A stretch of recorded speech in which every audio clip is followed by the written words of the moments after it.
The wind scraped dry leaves across the dirt lot like a warning. At the edge of Hollow Creek's livestock arena, a crowd had gathered.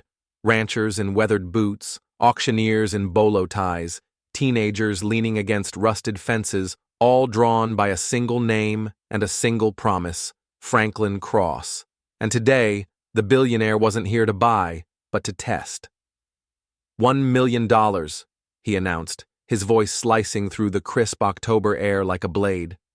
To whoever can sit beside that animal for 5 uninterrupted minutes. Every head turned toward the rusted kennel at the far end of the ring, where a German shepherd, coat matted with mud and scars, pressed against the mesh like a soldier waiting for war. His name, rumored and whispered, was Ghost. He didn't bark now. He growled low, steady, dangerous. His body coiled tight like a spring welded in place by muscle memory and trauma. One eye slightly clouded, one ear nicked clean through. Whatever had shaped him hadn't just hurt him, it had rewired him. Cross stood with his arms folded across a tailored coat, the kind that had never seen a pasture. He's military, someone muttered behind the crowd. One of those K-9s from the B-32 trials, the ones they shut down after, you know. Whispers passed like wildfire, words like classified tech, neurological imprinting, and anti-personnel units. Most didn't know what any of it meant. They just saw a dog that looked like it could rip a man's throat out and not blink. A man in cowboy boots nudged his friend. I heard he bit through a steel training sleeve, snapped it in two. Cross smirked. Come on then, he goaded. Let's see if courage still exists in Sage Valley. The crowd shifted, uncomfortable. Trainers leaned back into the bleachers. Not even the rodeo boys moved. 2 handlers, faces tight with resolve, stepped forward in full Kevlar gear, long poles in hand, gloves like welding mitts. The lock snapped open. Dust swirled. Ghost lunged. Only the looped rope tied to a reinforced post, military spec, reinforced carbon fiber core, stopped him. The sound he made wasn't a bark. It was a warning, feral, guttural, like something from deep woods or deeper nightmares. In the bleachers, one figure didn't flinch. A 12-year-old girl sat at the far edge of the front row, knees drawn to her chest, one hand buried deep in her coat pocket. Her name was Willow Hayes. Her eyes didn't leave the dog. She hadn't come for the show. In truth, she wasn't supposed to be here at all. Her grandmother Grace had brought her only because the after-school care was canceled, and leaving a kid alone at home wasn't an option Grace would entertain, not after everything that had happened. Don't wander off, Grace had said, already irritated by the spectacle. This place is just noise and nonsense. But Willow hadn't listened. She'd wandered, not physically, but emotionally, somewhere between memory and something unspoken. The moment she saw the dog, something inside her clicked into place. It wasn't fear. It wasn't pity. It was recognition, the kind that settles in your bones when grief is no longer loud, but lives in silence. Beside her, an older teen joked. $1 million just to sit next to Cujo? You could retire before high school. Willow stood up. She stepped forward. The crowd's murmurs sharpened into voices. What the hell? Whose kid is that? Where's her mom? Grace turned just as Willow passed the gate. Willow, get back here right now. She didn't. Franklin Cross raised an eyebrow, voice thick with condescension. Well now, this is unexpected. A child volunteer, brave or just foolish. Willow didn't answer. She reached into her coat and pulled out a harmonica. Faded metal. The initials E.H. still faint on the side. Emily Hayes, her mother. It was the only thing that survived the fire. She raised it to her lips. No ceremony, no introduction. Just breath. A note floated, fragile, uneven, more memory than melody. The sound barely carried, but Ghost stopped. It was not instant, but it was undeniable. His growl faded into a rasp, then into nothing. His shoulders lowered. The rope slackened. And then, step by cautious step, Ghost moved forward. The arena was silent, no phones raised, no one moved, not even Cross. Willow sat in the dust, harmonica still at her lips. Ghost stopped 3 feet away. One more step, then 2. Then, he sat. Not command, not obedience. Something else, something rarer, trust. They remained like that. 5 minutes, maybe longer. No handler timed it. No one dared. When she stopped playing, the silence was louder than the music had ever been. Ghost didn't move. Cross did. He turned sharply, his coat snapping like a flag in a storm. He said nothing. Willow stood, brushed her jeans, reached out. Ghost didn't flinch. He stood, walked beside her, head lowered. Not broken, not controlled, but calm. Chosen. They walked past the post, past the bleachers, past the $1,000,000 man who said nothing, his jaw locked so tight his teeth might break. Grace waited by the gate, hands trembling. "We're taking him home," Willow said. Her voice was quiet, but something in it made the world listen. "He doesn't belong here." And they did. The ranch sat on the edge of town, where the asphalt faded into gravel and the land rolled out in long, sighing breaths of prairie and dust. That night, Willow lay awake long after the last of the stars had taken their places. Ghost hadn't entered the house. He stayed by the back door, curled into the shadow of a rose bush Emily had planted years ago. Every now and then, Willow peeked out the window. He was still there. By morning, frost had crept across the glass like delicate fingerprints. Willow padded barefoot into the kitchen, her breath clouding the pane. Grace sat nearby, nursing a lukewarm cup of coffee. "He's still out there," Willow said. "I know," Grace replied. "He hasn't moved." "He doesn't walk," Willow murmured. "He glides." Grace said nothing, just moved to the window and watched.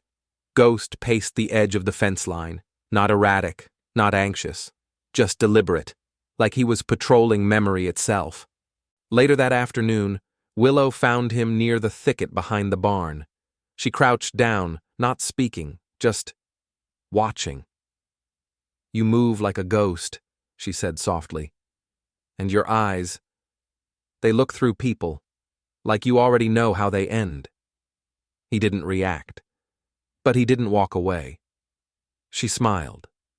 Ghost it is.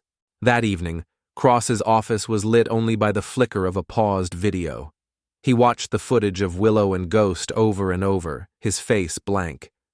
"She made me look like a fool," he muttered. His assistant didn't speak. Cross stood abruptly.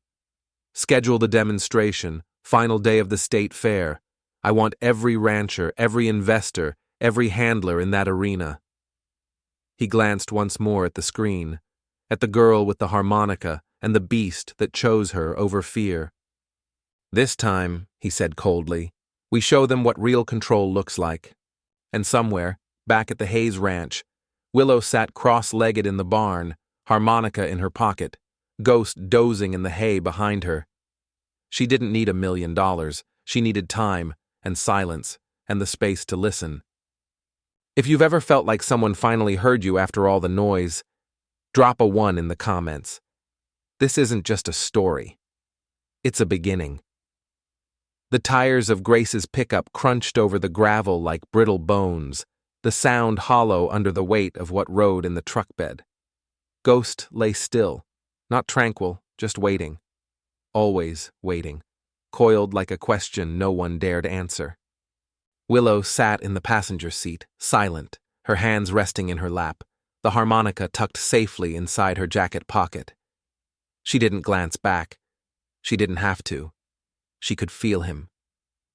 "He hasn't moved once," Grace murmured, eyes fixed on the winding road ahead. "You sure about this?" Willow nodded once. Grace sighed. "We've got livestock. A neighbor who'd call the sheriff if a squirrel looks at him wrong. And a dog with scars that run deeper than anything I've seen outside a battlefield." Willow finally turned to look at her. "He doesn't want to hurt anyone."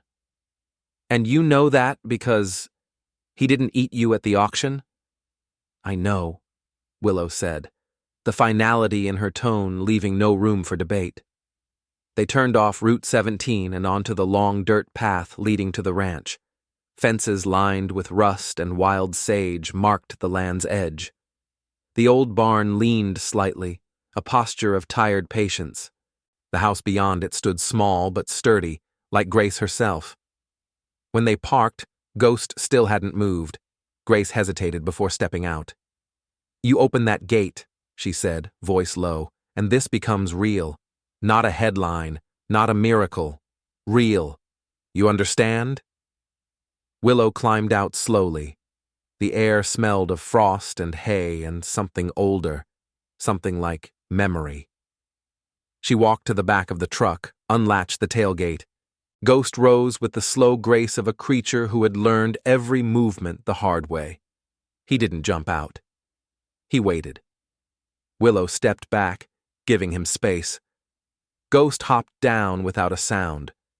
Grace stood by the porch steps, arms crossed, a shadow cutting across her face. Ghost ignored her entirely. He padded forward and sat near the front door, but didn't attempt to enter. His gaze swept the field beyond, the fence line, the trees. His instincts calculating angles, terrain, escape routes. Willow didn't speak. She sat on the porch steps beside Grace.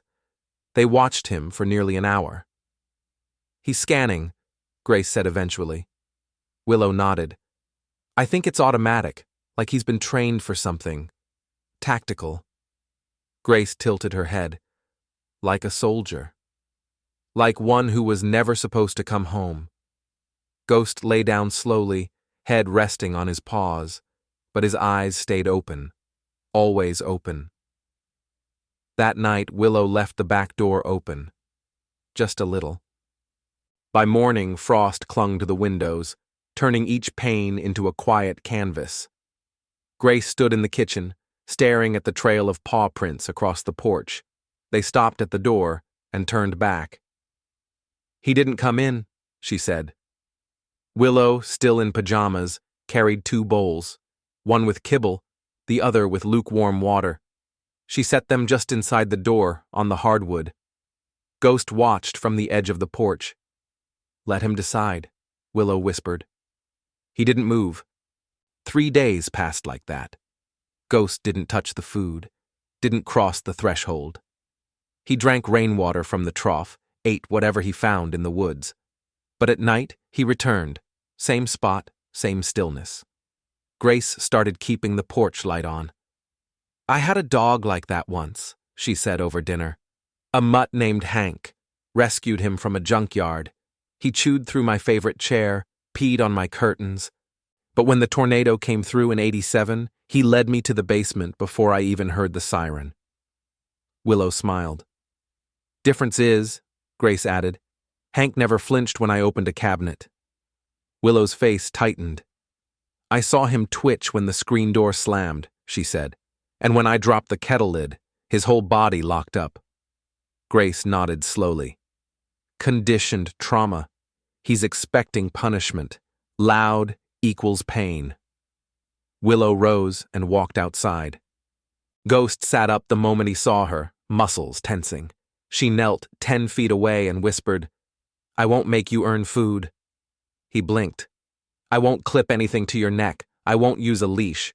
I won't call you unless you want to hear it. Then she slid the harmonica from her pocket. Ghost stood. The air held its breath. Willow didn't play. She just held it. Ghost lay back down. Progress. The next day, Dr. June Monroe arrived. Her old pickup groaned to a stop beside the barn. She stepped out stiffly, knees cracking in protest. Grace greeted her with tea. Willow waited on the porch. June didn't approach Ghost. She sat on the steps, a respectful distance away. Has he eaten? Willow shook her head. Not from the bowl. Has he shown aggression? No, just silence. June nodded. Sometimes silence screams louder than barking. She pulled a folded paper from her coat. A printed document with faded logos and stamps. What's that? Grace asked. Extract from the B-32 Behavioral Unit files, confidential, leaked after the case went to the ethics board. Willow leaned closer. Ghost isn't just a discarded dog, June said. He's trained, deep programming, built for combat zones, room clearance, perimeter sweeps, even autonomous threat response. Grace inhaled sharply. Like a drone. Exactly, only with a heart. Willow felt her chest tighten. June continued. The report lists 3 dogs as missing after the closure. Only one had a handler who tried to deprogram him. Name of that handler? She flipped the page. Emily Hayes. Willow's hands trembled. She tried to save him, June said gently. Your mom saw something others didn't. That evening, Willow opened Emily's journal for the first time in months. The pages smelled like dried lavender and eucalyptus. Her mother's handwriting looped across every margin. Observations, diagrams, quotes. Fear builds compliance, one note read, but only trust builds loyalty. Another read, they'll call it conditioning. I call it betrayal. She traced a passage with her fingertip. What happens in the absence of command? That's where the truth lives. She looked outside. Ghost sat beneath the cottonwood tree, waiting. 2 days later, he ate from the bowl. Didn't touch the kibble, but the boiled chicken Willow had left on top, gone by morning. She didn't cheer, didn't clap. She left more the next night. By the end of the week, Ghost came inside. Not far, just to the doorway. But his paw crossed the line. Grace caught her breath. Don't speak, Willow whispered.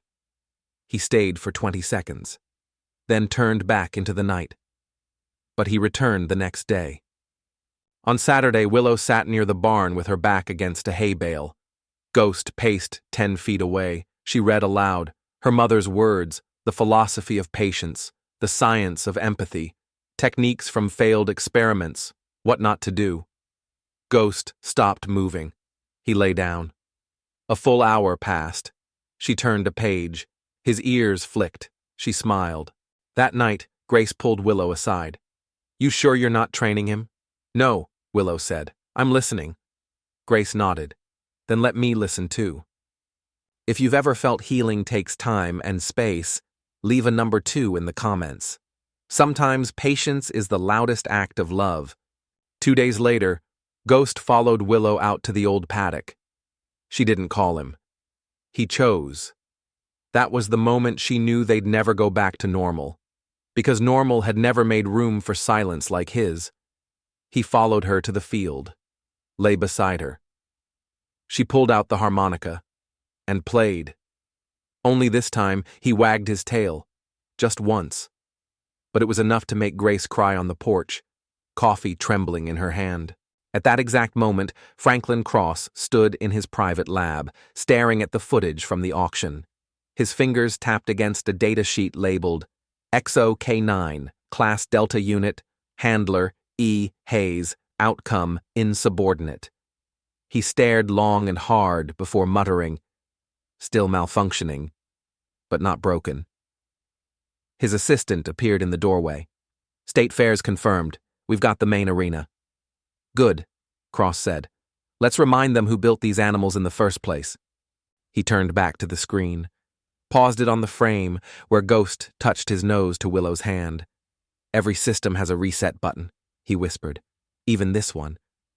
Back in Sage Valley, the wind picked up. Ghost didn't flinch.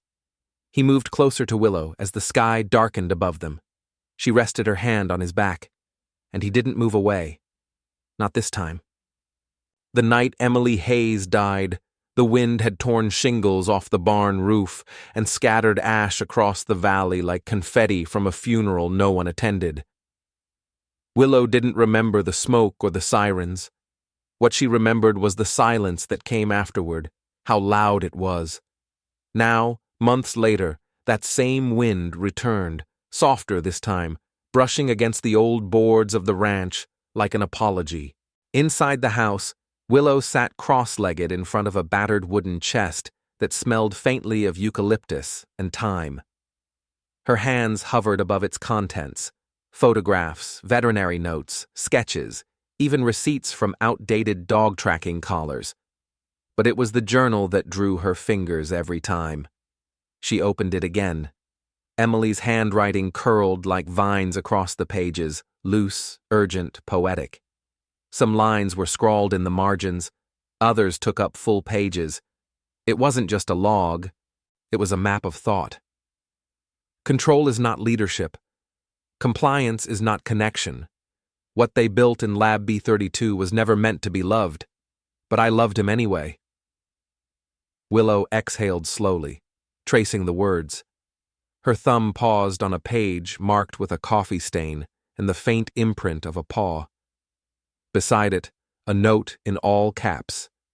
Trust doesn't follow commands, it follows consistency. Outside, the crunch of gravel announced a visitor.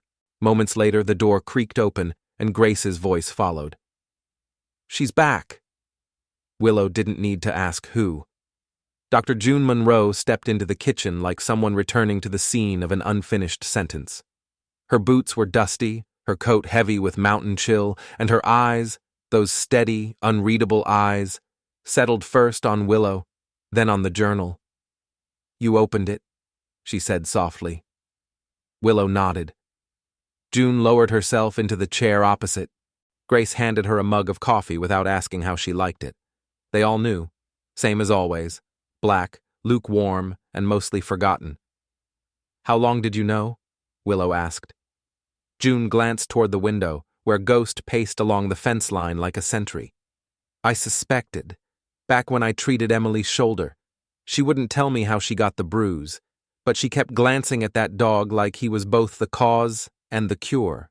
Why didn't you say anything? Because Emily had that look in her eye, June said. The same one you have now. Willow blinked. What look? The kind that says, if you tell me it's too dangerous, I'll prove you wrong. The three of them fell silent. Finally, June reached into her coat and pulled out a folded set of documents. She slid them across the table. Willow opened the top page. The header read, Department of Experimental K9 Operations, B32 Behavioral File, Unit 4B, underneath in faded type. Subject classification, XO-K9. Handler status, non-compliant. Incident tag, 46A. What's 46A? Willow asked. Unauthorized bonding, June replied. According to military ethics law, Section 46A prohibits emotional attachment between handler and subject in high-risk military K9 training. They labeled it a breach of discipline. Emily called it humanity. Willow's stomach twisted. She tried to remove him from the program, June continued. Filed a formal appeal, even threatened to go to the press. They erased the reports, called him unstable, shipped him to Nevada for reassignment. Except he never made it there, Grace said. June nodded. He disappeared. Emily said nothing, not to me, not to anyone. She must have smuggled him out, Willow whispered. She hid him. And trained him again, June added. But not with commands. With presence. With patience. Willow stared at her mother's notes. In the margins, there were more diagrams. One showed the neural imprint zones of a K9 subjected to sound frequency triggers, standard in the military exo units.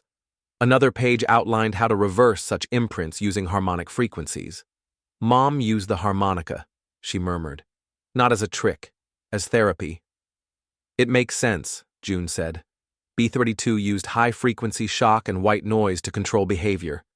Your mother used sound to undo it. Willow ran her finger over a line that simply read, Music predates fear. Later that afternoon, June returned to the paddock with a folding stool and a worn veterinary case. She set it beside the post where Ghost often rested. He didn't retreat, but he didn't approach either. She sat, pulled out a small brown paper bag, and scattered pieces of dehydrated liver in a lazy trail across the grass. Then, as always, she waited. Willow sat farther back, in the shade of the barn. Grace watched from the porch with a novel she never turned the pages of. Eventually, Ghost moved. One paw, then the other, step by deliberate step. He didn't eat all the treats, but he sniffed each one. By the time he reached June, she was reading aloud from an old field manual, calm, even-toned, like speaking to weather. Muscle memory remains the longest. That's where the fear hides. Ghost sat within 10 feet. A week ago, that distance would have been unthinkable. That night, Willow reread one passage from the journal over and over. The difference between dominance and leadership is this: one demands control, the other earns permission. She sat with her back against the barn wall, legs pulled close, the harmonica in her lap. Ghost lay near the gate. For a long time, they said nothing. When the wind shifted, Willow raised the harmonica and played, not a song, just breath in metal, a sound like home. Ghost didn't rise, but his ears pricked forward and his tail moved, just a little. She smiled. Progress. The next day, something changed. When Willow stepped outside at dawn, she found Ghost waiting not at the edge of the property, but on the porch, not curled in a defensive knot. He was sitting, watching the sunrise. When she opened the screen door, he didn't flinch, didn't even blink. She sat beside him. The world exhaled.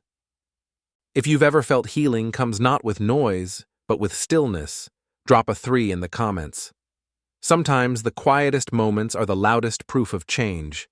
Grace noticed too. She didn't say much, just brought out an extra bowl of oatmeal and placed it beside Willow's. Ghost didn't eat from it, but he watched. That was enough. Later that week, Grace joined June near the paddock.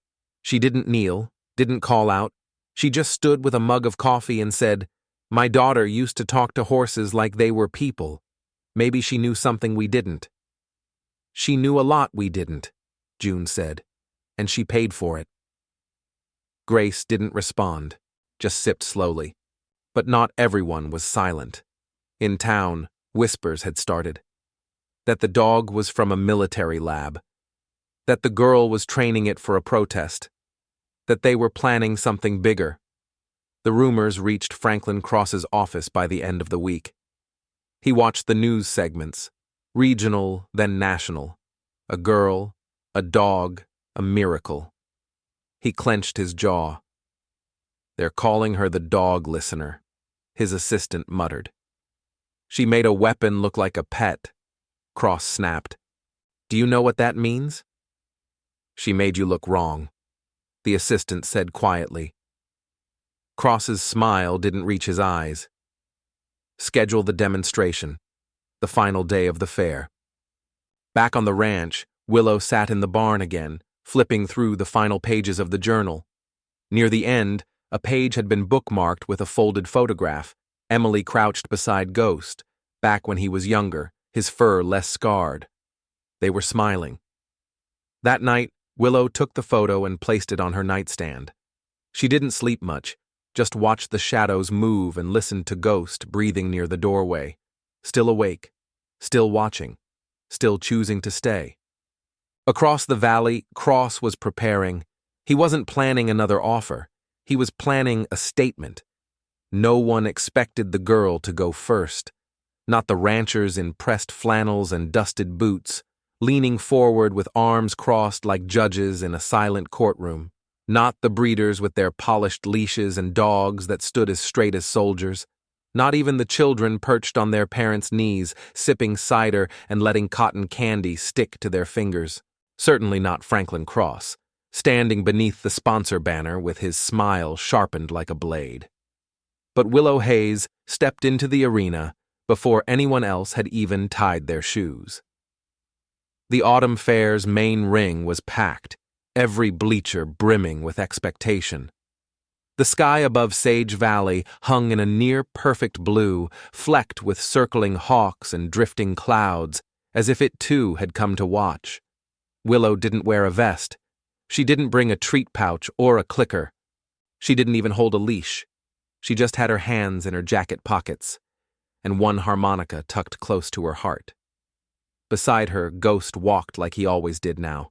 Not behind, not ahead, but with her, shoulder to hip, movement to breath. Franklin Cross narrowed his eyes from his VIP booth. So this is their big act, he muttered, sipping from a crystal glass of imported whiskey. No commands, no results, just theater. Beside him, a state representative leaned in. She's that girl, isn't she? From the auction video. She's just a story, Cross said, and stories can be rewritten. Down in the arena, Willow stopped mid-ring. Ghost sat. No word spoken, no signal given. He sat because she did. The crowd, restless seconds ago, hushed to a breath. Even the loudspeakers had been turned down, letting the wind do the talking. Willow crouched. Ghost lowered his head. She raised one hand, not as a cue, but as a gesture of offering. Ghost mirrored her. Two front paws forward, head dipped. A bow, not a submission. Gasps swept the crowd. No tricks, no choreography, just a silent echo between child and creature. Then Willow stood and walked. Slowly. Ghost followed. Her path was deliberate, winding. She weaved through the arena with the calm of someone who had nothing to prove and everything to protect. When she stopped, he stopped. When she paused, he paused. When she reached the center again, she pulled out the harmonica. The crowd leaned forward. She didn't play a song. She never did. She played breath, rhythm, a memory, and Ghost, once a beast behind steel and scars, lay down in the dirt with his head on his paws and watched her, not for approval, but for peace. The silence that followed was louder than applause. Then it came, slow, cautious clapping, a few at first, then more, and then... Wasn't that touching? The voice over the loudspeaker cracked with static and sarcasm. Willow's body tensed.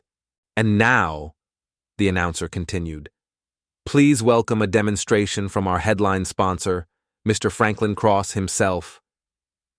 The crowd turned. Out he strode, black coat, silver tie, white smile. At his side, restrained by two handlers in full-body Kevlar, was a second German shepherd. This one was bigger, bulkier, darker. Its hind legs were patchy with missing fur. A thick rope harness was looped across its chest, and its teeth flashed under foam-flecked gums. The dog lunged. The crowd recoiled. This, Cross boomed, taking the mic, is Reaper. 4 facilities declared him untrainable. 4, and yet here he is, ready to show you what discipline looks like. Gasps turned into murmurs. Concern flickered across the faces of the fairgoers. Willow froze. Ghost lifted his head. Cross continued. We don't use songs. We use structure, protocol, devices developed by military engineers, technologies refined since B-32. Because out in the real world, you don't win wars with lullabies. Behind him, his team approached. Batons, shock collars, sound clickers strapped to belts. The handlers moved like riot police, not animal caretakers. Reaper thrashed. The growl he let loose was primal. The children in the front rows were pulled back by their parents. And then, Ghost moved. Not fast, not frightened, just steady. He stood, ears forward, tail low, not submission, but balance. He stepped toward the chaos. Willow didn't call him. She didn't breathe. Ghost walked, through the wind, through the dust, through the noise, toward Reaper. Cross flinched. Get him back! He barked at no one in particular. No one moved. Ghost stopped just short of the other dog. Reaper paused, confused. Ghost sat. Deliberately, slowly, no tension, no command, just presence. Reaper barked once, sharp, guttural. Ghost didn't react. Instead, he lay down, front paws out, tail still. Reaper twitched, snarled, then lowered himself, not all the way, just close enough. Willow exhaled. She stepped to the edge of the ring, pulled the harmonica from her pocket, and lifted it to her lips. The tune came soft, softer than the wind. Just a pattern of breath and hope. Reaper didn't growl, he didn't lunge, he listened. Ghost didn't move. And neither did the crowd. For a full minute, Sage Valley held its breath, and then the arena broke. Applause thundered like a summer storm. Reporters pushed toward the front. Kids screamed Ghost's name. The mayor stood up. Even the fair's committee chair blinked back tears. Cross paled. His smile disappeared. He turned to his handlers, but they were frozen, unsure of what they were even supposed to do anymore. Two dogs, one broken by force, the other healed by patience, now lay side by side in the arena, unmoved by applause, untouched by fear. At the edge of the VIP section, Sheriff Duncan Dwyer folded his arms and stared hard at Cross. Willow walked into the ring, knelt beside Ghost, and laid a hand gently on his back. Reaper, shaking, stood, took 2 tentative steps toward her, and rested his head against her knee. And though cameras rolled and headlines wrote themselves before ink even dried, Willow only saw one thing: the truth. The kind that couldn't be trained or taught or commanded. The kind that could only be chosen. If you've ever felt like peace is something you have to create, not find, drop a 4 in the comments. Sometimes the quietest ones are the loudest proof we've still got hope. By the next morning, the clip had gone viral. Every channel, every feed, every inbox. The girl who listened, no commands, just connection. Reaper reborn. In the school hallway, Willow didn't look up, but she could feel it. Eyes, questions, phones filming. Ghost waited outside, ears twitching at every shout inside. At the ranch, Grace stood at the paddock with her coffee, watching Ghost and Reaper, now renamed Bramble, move through the grass like wind through wheat. "They're not mimicking," June said, appearing beside her. "They're syncing." Grace raised an eyebrow. "Like birds? Or soldiers?" Back inside the barn, Willow opened the last few pages of her mother's journal. One quote had been underlined twice. "The ones they call dangerous are often just the ones nobody bothered to understand." That night, Franklin Cross didn't speak to the media. Instead, he sat in his penthouse, curtains drawn, watching the playback on loop, over and over. Ghost lying down, Bramble following, Willow playing, the crowd cheering. Every second was a nail in a coffin he hadn't realized he was building for himself. He picked up his phone. "Release the alternate footage," he said coldly. "But sir, no edits. Use the B-32 archive. Cut out the arena. Focus on the aggression. Frame it as instability." "Won't people recognize?" "They'll believe whatever they're shown first," he said. "Truth doesn't matter. Narrative does." Back in Sage Valley, Willow didn't know about the storm Cross was about to unleash. She sat under the stars, Bramble curled at her side, Ghost watching the ridgeline like a prophet who knew something was coming. And maybe he did. Because long after Willow fell asleep, Ghost didn't close his eyes. He just watched the horizon, waiting. The lies came slowly at first, then all at once. It started with a blurry still from the fairground. A single frame pulled from hours of footage, showing Bramble mid-snarl, mouth open wide. No context, no caption. Just the image, wrapped in a headline like a loaded weapon. "Unstable canine threatens public safety, child handler at center of controversy." Grace nearly dropped her coffee when she saw it. June clenched her jaw. It started. Willow stood over their shoulders in the kitchen, staring at the laptop screen. Her hands were steady, but her breath had changed, shorter, tighter. "He's twisting it," she said. "He's cutting out the truth." June clicked deeper. The article was syndicated, already translated into 4 languages, local pages, national feeds, even some international watchdog blogs that never vetted anything before posting. "Franklin Cross has PR money," June said grimly. "He doesn't need facts, just fear." "Is this legal?" Grace asked. June didn't answer. Because they all knew it was. Or at least, it was legal enough to go unpunished. Willow closed the laptop. Then we show them again. Within 48 hours, the news vans arrived. White vans, satellite dishes, reporters with perfect teeth, and producers with clipboards who asked questions like checklists. Can the dog perform on command? Was he really part of Project B32? Do you have proof of your mother's research? Are you training him to detect PTSD in veterans? Can you reenact what happened at the fair, but with better lighting? They didn't want the story. They wanted spectacle. Willow didn't give it to them. She spoke slowly, honestly. Sometimes not at all. Ghost never barked. Bramble stayed behind her. The media called it aloofness. Grace called it integrity. Cross called it an opening. That weekend, a new video dropped. Crisp production. Official voiceover. Subtle logo in the corner. A hawk spreading its wings. Cross's private media company. The footage showed Ghost snarling behind the cage at the livestock auction. Cut. Reaper lunging in the arena.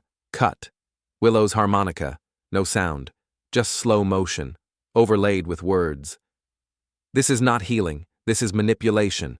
XO-K9 behavior cannot be cured by sentiment. June nearly shattered the mug in her hand when she saw it. Emotional terrorism, she muttered, wrapped in cinematic polish. Willow didn't say anything. She stood, walked outside, and sat beside Ghost beneath the cottonwood tree. He leaned against her gently, just enough to remind her that she wasn't alone. And still, the clicks multiplied. The sheriff came on Monday. Duncan Dwyer wasn't a man of many words, but he brought a folder thick with printed screenshots and a voice that said this wasn't just a courtesy call. State compliance officers flagged the video, he said.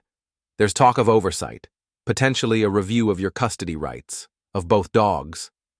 Grace bristled. On what grounds? Dwyer looked grim. Section 46A, the same law Emily fought.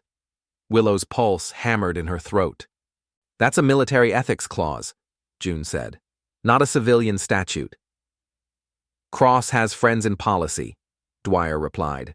He's twisting the language, making it sound like this is a safety concern. He's using the B32 file like a threat profile. He's trying to take them away from me, Willow said softly. No, Grace said. He's trying to erase what your mom built. Dwyer leaned forward. They're not here yet. But if this escalates, it won't, Willow said, cutting him off. The certainty in her voice stopped all discussion. She stood. We show them again. The next day, Willow posted a video of her own. No edits, no music, just her sitting on the ground, Ghost and Bramble beside her. She didn't say anything for the first minute. Just let the camera take them in. Calm, breathing, present. Then she spoke. I didn't train them. I listened to them. My mom believed that when you make space for an animal to feel safe, they show you who they are. You don't have to force them into being something else. She let that sit. Ghost isn't dangerous. Bramble isn't broken.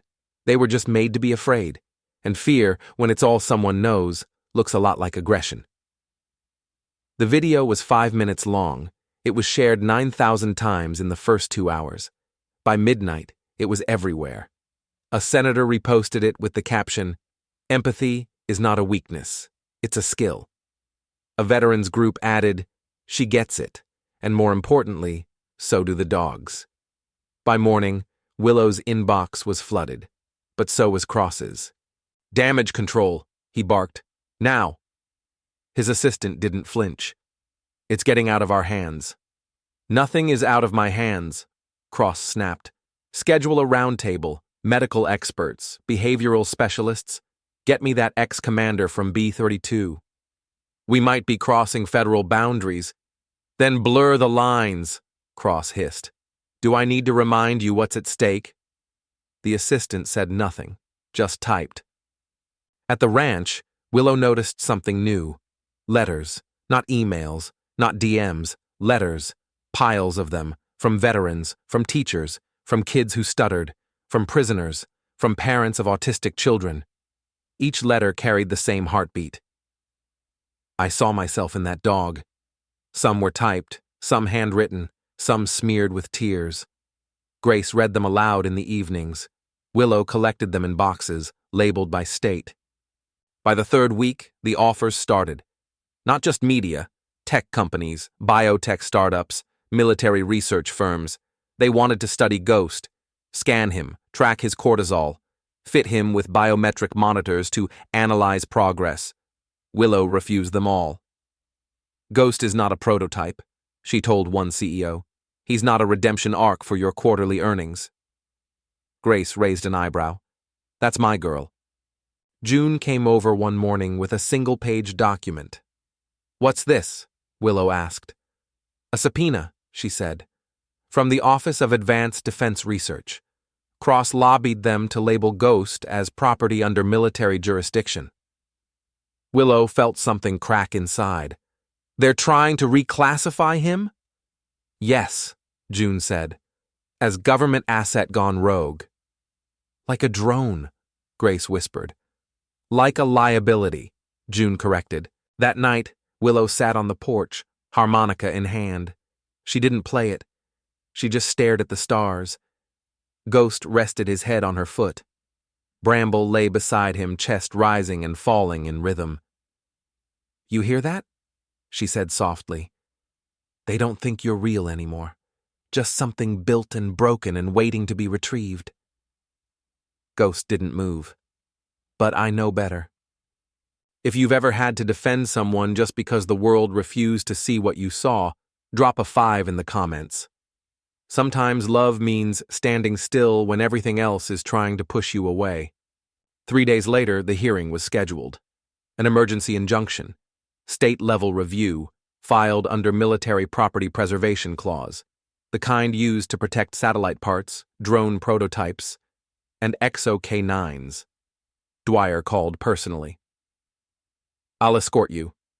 Willow nodded. June placed a copy of Emily's journal into a leather satchel. Take this. Grace handed over a photo, Emily and Ghost, back when both looked younger and less haunted. And then Willow did something no one expected. She packed the harmonica and an old hoodie of her mom's. The courthouse steps were surrounded by cameras. Reporters called out, Willow, do you believe Ghost is still a military weapon? Are you emotionally manipulating public opinion? Why not give the dog to trained specialists? Willow walked past them all. Inside, the room was cold. Metal chairs, wood paneling, a judge with wire-rimmed glasses and a gavel that didn't need to be raised. Cross sat at the opposing table, alone, confident, until the door opened, and Ghost walked in. Not pulled, not ordered, just walked, and sat beside Willow. Everyone saw it, and no one said a word. It started with one gate left open, not by accident, but by choice. 3 days after the court hearing, where Willow stood with nothing but her mother's journal and the truth inside her voice, the judge had ruled. Ghost was not property. He was not protocol. He was not anyone's weapon. The ruling cited Section 46A, but not to condemn, to protect. Emotional bonding between handler and animal, the judge wrote, is not a liability, but evidence of recovery. The girl did what the lab could not. Cross hadn't even stayed to hear it. He left the courtroom with clenched fists and cameras flashing behind him, muttering about appeals and government overreach. But Willow didn't look back, because something else had already begun. The first call came from a woman in New Mexico. Her voice cracked like dry earth as she spoke of her old border collie, once abandoned after biting a handler. The dog wasn't vicious, she said, just misunderstood. Then came a message from a former search and rescue volunteer in Montana. He had 2 shepherds, both discarded after a training accident involving sensory overstimulation. One wouldn't go near metal bowls. The other panicked when doors slammed. By the end of the week, Willow had 37 messages. By the second week, over 100. They didn't all ask for help. Some just said thank you. Others sent photos of dogs under kitchen tables, hiding behind couches, flinching at touch. But many asked, "Can you take him?" Or, "Would she be safe there?" So Grace looked at the barn, then the pasture, then Willow. "You think you're ready?" she asked, voice low, not unkind. Willow didn't hesitate. "No, but they are." June returned with blueprints rolled under her arm. "You'll need zoning," she said. "Fencing permits, licenses, state recognition." "I don't care what we need," Willow said. "I just want to start." June smiled. "Good answer, but we're doing it right." She tapped the blueprints. "We build something better than containment." Willow nodded. "We build sanctuary." They called it the Kinship Sanctuary. Not a rescue, not a shelter. A place where dogs came not to be corrected, but to rest, to remember how to breathe. The first to arrive was a bloodhound named Boone. His paperwork listed 3 failed adoptions and 1 attempted euthanasia after he attacked a lawnmower. The second was a Belgian Malinois named Stitch, whose former handler used electronic shock collars rated for livestock control. He arrived with sores under his fur and a heart rate that spiked above 180 BPM at the sound of Velcro. Bramble met each new dog at the fence line. Ghost watched from the ridge, always first, always silent. They were never told what to do. They were invited. And every time Willow stepped into the paddock, she said the same 3 words. "You're safe here." The neighbors came next, at first, out of curiosity. Then, with buckets of nails and sacks of feed, the McAllister boys from the next farm helped lay stone. A retired vet from across the ridge offered vaccinations at no cost. Even the grumpy librarian brought books on animal trauma and behavior modification. Grace took over logistics, fencing, registrations, zoning permits. She dealt with everything bureaucratic with the silent vengeance of someone who'd buried too many dreams too soon. "I lost Emily to this," she told one county clerk. "I'm not losing her legacy to red tape." Within 2 months, they had 12 dogs, none of them obedient, none of them easy, but all of them still breathing, still trying. June tracked progress in a leather-bound journal she kept in her glove box. Heart rate averages, eye contact duration, time between first interaction and voluntary proximity. She said the data wasn't for science, it was for testimony. "Because someday," she said, "someone will ask why this mattered, and we'll have every damn reason recorded." Not everyone was supportive. One anonymous letter arrived with a clipped newspaper article about dangerous dogs and fragile children. A red Sharpie underlined the word fragile 3 times. Another letter quoted scripture, called the sanctuary unnatural, claimed animals were not meant to be forgiven. Willow burned that one, not out of anger, but because its smoke felt lighter than its words. She started waking up earlier, feeding first, then reading aloud under the cottonwood tree. Ghost always lay nearby, not close, but not far, and when Willow paused to turn a page, sometimes he moved a little closer. Once, she stopped mid-sentence. "I know you still don't believe you're home," she said. Ghost blinked slowly. "But I do." Then one day, Bramble barked. Not a growl, not a yelp, a single sharp bark, when a pup named Murphy got too close to the barbed fence. Willow turned. "Bramble," she said, startled. He froze, then slowly retreated, ashamed. Willow crouched and called gently. He came. That night, he curled against her side for the first time. She didn't move. Neither did he. If you've ever had to rebuild trust, piece by delicate piece, drop a 6 in the comments. Because sometimes safety doesn't arrive with words, but with presence. Word began to spread again, but not from Cross's media machine. This time, it came from the people. A former Marine drove 20 hours to visit. He didn't bring a dog, he just sat on the porch and watched Ghost move across the field. "He reminds me of my brother," he said. Came back from combat and couldn't sleep unless the hallway light was off and the windows locked. Willow nodded. I don't think it's just dogs we're helping. He left the next morning but donated a year's worth of high-protein feed. Another woman arrived from Tennessee. She'd read about B32. Her uncle worked at the facility before it was shut down.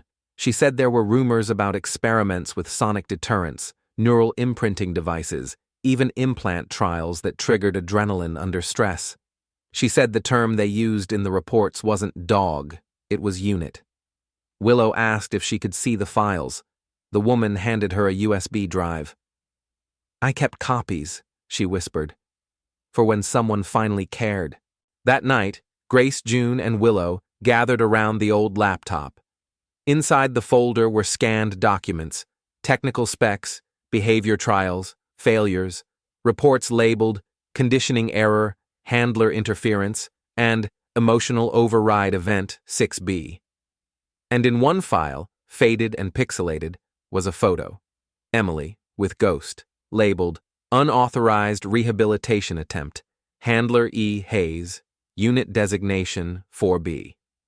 Willow stared at the image. She never stopped trying, she whispered. No, June said. She just ran out of time. The next morning, Ghost let Willow touch his collar. Not snap anything to it, just rest her fingers there. He didn't move away. She didn't let go. That weekend, a child arrived.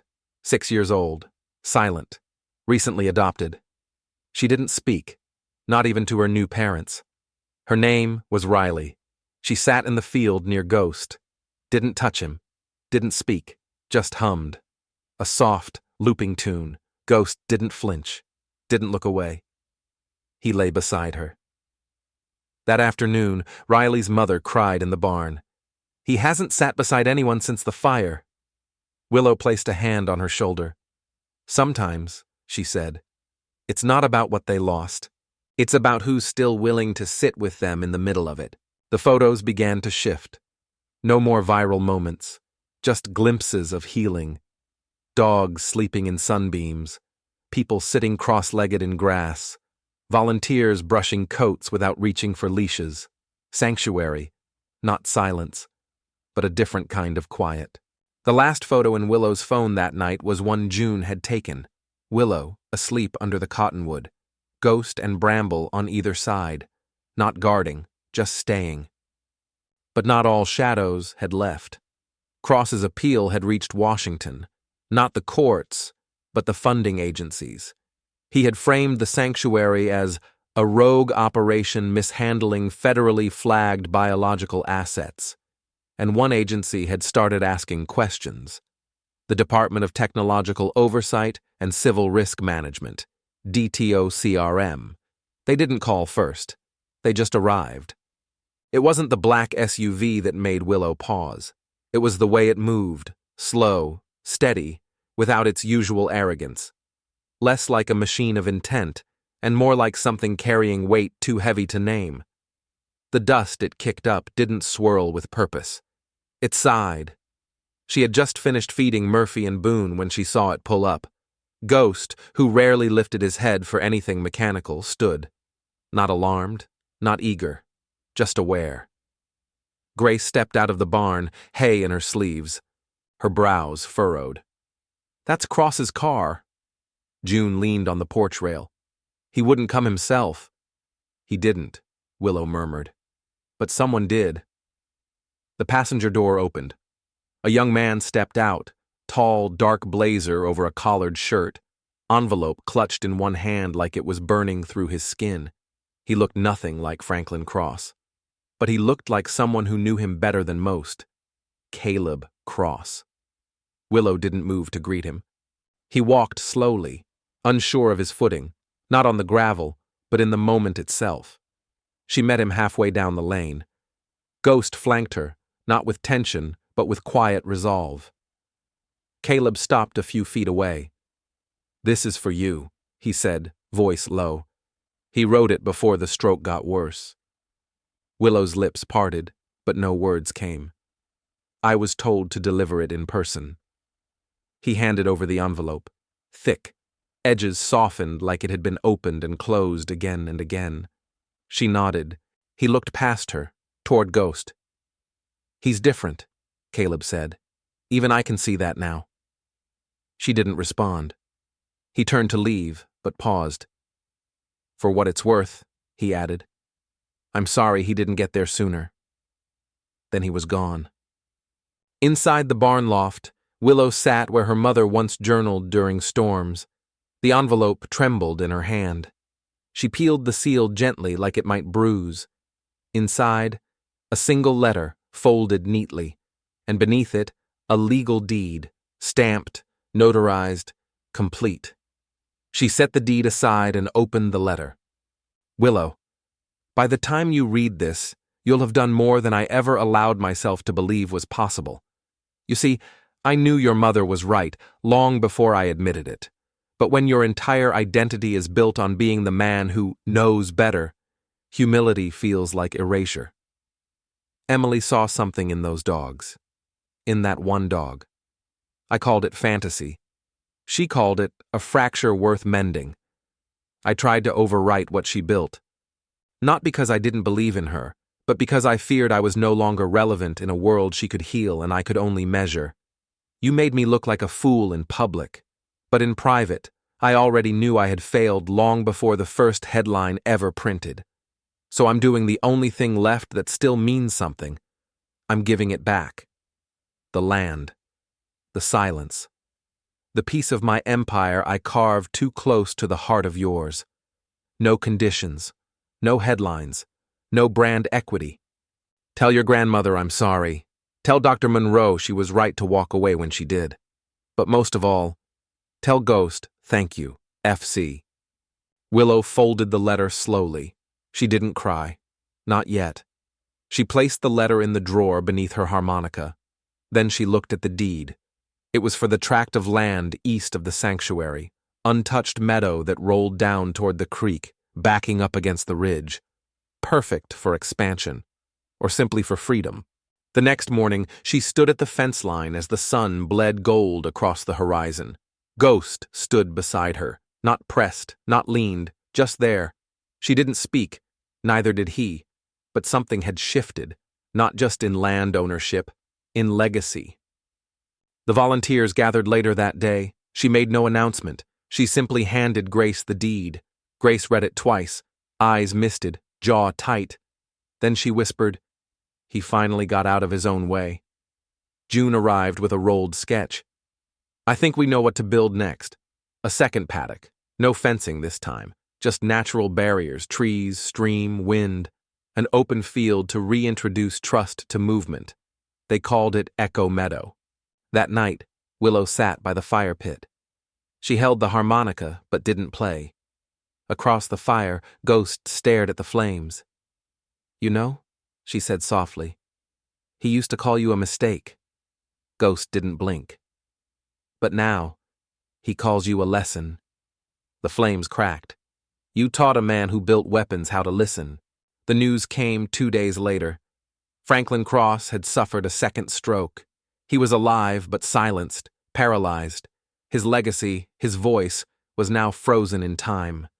Caleb reached out again, briefly. "He left no formal instruction," he said. "But I think he said everything he needed to in that letter." Willow asked for no more. The dogs came in waves, 2 more from Arizona, 1 from Detroit, another from a ranch in Oregon where a cattle dog had been shocked into compliance for 5 years and now flinched at shadows. Ghost met them first. Always Ghost. He didn't sniff or wag or growl. He sat and waited, and always they came closer. If you've ever learned more from forgiveness than from power, drop a 7 in the comments. Some voices don't shout, they restore. One of the newer volunteers, Tanya, a former vet tech, found Willow sketching plans for the expanded sanctuary. "You ever think he knew?" Tanya asked. "Knew what?" "That the system he built would eventually fall." Willow thought for a long moment. "No," she said, "but I think he hoped." Later that week, Riley, the silent 6-year-old, brought Willow a drawing. Crayons on thick white paper, it showed Ghost, Willow, and Bramble. They were sitting under a tree. The sun had a smile, and everyone had ears, big, colorful ears. Willow tilted her head. "What are these?" Riley pointed at each one. "So we can hear better." Then she walked away. That evening, June walked the property lines. She looked out over Echo Meadow and whispered, "Emily would have stood right here. Said this isn't a second chance. It's the real first." Grace joined her. "I miss her in ways I never knew existed." "Me too." They stood there, two women shaped by grief, held together by purpose. A soft bark broke the silence. It wasn't Ghost, it was Bramble. He stood at the meadow's edge, waiting. Then, slowly, he turned and ran. Not fast, not away, but with joy. Willow stood at the porch steps, watching the dogs bound through tall grass like living echoes of redemption. She reached into her pocket, felt the corner of the letter still folded inside, and this time, she played the harmonica. Only 2 notes, low, clear, steady. Ghost stopped, turned, walked to her, and sat. Across the valley, behind a hospital window shielded by polarized glass, Franklin Cross blinked twice, and nothing more. They didn't come with guns, they came with briefcases. 2 men and 1 woman in charcoal suits arrived in a black GMC Yukon, no visible government markings, just plates that read US Gov and a window tint dark enough to erase identity. Grace watched from the porch, hands clenched on her thermos. Ghost stood near the edge of the paddock, body still, ears forward. Bramble stayed behind the shed, half-shadowed. He'd always been the first to sense intent. Willow met them halfway down the gravel path. She already knew who they were before a single word was spoken. The taller man stepped forward, offered no smile. "Miss Hayes, I'm Director Evan Lark from DTOCRM. This is Senior Analyst Yvonne Chu and Field Compliance Officer Jack Murphy." Willow didn't blink. "DTOCRM, Department of Technological Oversight and Civil Risk Management, right?" Lark nodded, impressed. "You've done your homework." "I don't like being surprised," she said flatly. Murphy opened a case. Inside were documents labeled with red stamps. "Reclassification candidate, EXO 4B. "You're here for Ghost," she said. Chu finally spoke. "We're here to offer a proposal, one that benefits both sides." Willow didn't invite them in. She gestured to the shaded table near the barn. "If this is about B-32, Grace said from behind her, voice steel-wrapped velvet, "you can save your paper. That program was decommissioned and condemned." "It was," Lark replied calmly. "But some of its legacies remain, including behavioral architecture now showing emergent properties, like Ghost." "You mean healing?" Willow asked.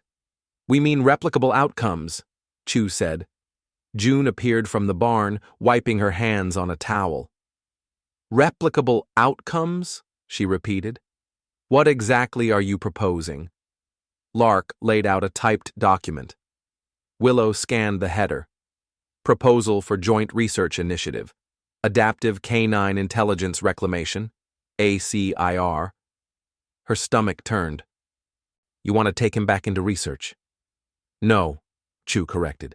"We want to learn from what you've done, in a controlled environment." Murphy added, "Think of it as a federal partnership, training models, observational metrics, possibility for therapeutic canine units." "You want to turn Ghost into a case study," Willow said. Lark gave a thin smile. "We want to understand how a former combat-trained EXO unit reached a stable, non-aggressive behavioral baseline without hardware." "You mean without shock collars and fear loops?" Grace snapped. "There's no threat," June said, stepping beside Willow. "Ghost isn't malfunctioning. He's recovering." Chu looked at them, tone clinical. "Miss Hayes, your sanctuary is unlicensed for behavioral study of federally developed biological assets. We're offering legitimacy, a contract, research funding, public safety assurances." Willow's eyes locked with Lark's. "If I say no," he didn't flinch. We'll escalate. This is a national interest case. We're within legal grounds to submit an injunction under the Federal Reclamation Protocol, Title 932, subsection C. Titled? Grace asked. Chu answered. Assets bearing military origin imprinting with potential cross-domain application fall under restricted oversight. You mean dogs? Willow whispered. Dogs who were broken by men like you and are now being healed by people who listen. She stepped forward, the wind catching her jacket. You can't measure that in a lab. Lark's voice didn't rise. It dropped. We have a surveillance record from 3 months ago. Ghost pacing perimeter lines with tactical patterning, 12.3-yard intervals, 4-node recon cycles. That behavior isn't learned at birth. It was trained. And it can resurface. Willow's voice didn't break, but it strained. You think because he remembers pain, he'll become pain again. We think memory has consequences. June narrowed her eyes. And what if memory isn't what breaks them? What if it's the refusal to see them as more than units? Lark tapped the folder. You have 72 hours to respond. After that, we file the claim. As they walked away, Willow asked one final question. What happens if we refuse, and you come anyway? Murphy didn't turn. We don't come with briefcases. Willow didn't eat that night. Neither did Ghost. She sat in the loft with her mother's journal open, but she couldn't read it, not really. Her mind kept cycling the words. Federal Reclamation. Subsection C. Emergent Properties. This wasn't about safety. It was about control. Ghost lay by the window. His eyes reflected the porch lights, but they were distant, as if he too remembered being catalogued. She whispered into the dark. I won't let them turn you back into a number. He didn't move, but he didn't leave either. The next morning, Willow called a meeting. Grace, June, Tanya, the McAllisters, even Sheriff Dwyer. They gave us 72 hours, she said, to hand over Ghost, to let them study everything we've built here. The room stayed silent. Cross may be gone, she continued, but the system he fed isn't. And they're not just after Ghost anymore. They're after what he represents.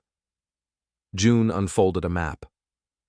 I've already contacted 3 civil rights attorneys, 2 military watchdog groups, and a former B-32 whistleblower. Grace added, we also have state-level protections under the Livestock Amendment if we reclassify dogs here as emotional companion units under agricultural partnership. Dwyer raised a brow. You really think calling Ghost livestock's gonna stop the federal boys? No, Willow said, but it buys us time. She stood, holding the folder Lark had left behind. Time to decide what we're really fighting for. That afternoon, volunteers expanded the perimeter, not with weapons, but with witness. Dozens arrived, veterans, teachers, therapists, dog owners, people who'd never spoken in front of a crowd but who now stood together. June's students from the veterinary academy came too, carrying signs that read, He's not a number. Trust is not tactical. Sanctuary is sacred. One young woman placed a hand on Willow's shoulder. My brother trained exo units, she whispered. He said they cry in their sleep. Willow looked toward Ghost, lying beside the creek where the wind spoke in hushes.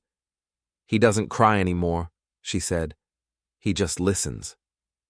If you've ever watched someone heal slowly, on their own terms, drop an 8 in the comments. Not all rescues are fast. Some are sacred. Late that night, as moonlight poured silver over the ridge, Willow stepped outside. Ghost met her at the edge of Echo Meadow. She sat cross-legged. He lay beside her. I don't want to fight, she said. He didn't respond. But I will. Her fingers brushed the harmonica in her pocket. You know what I think scares them? She asked.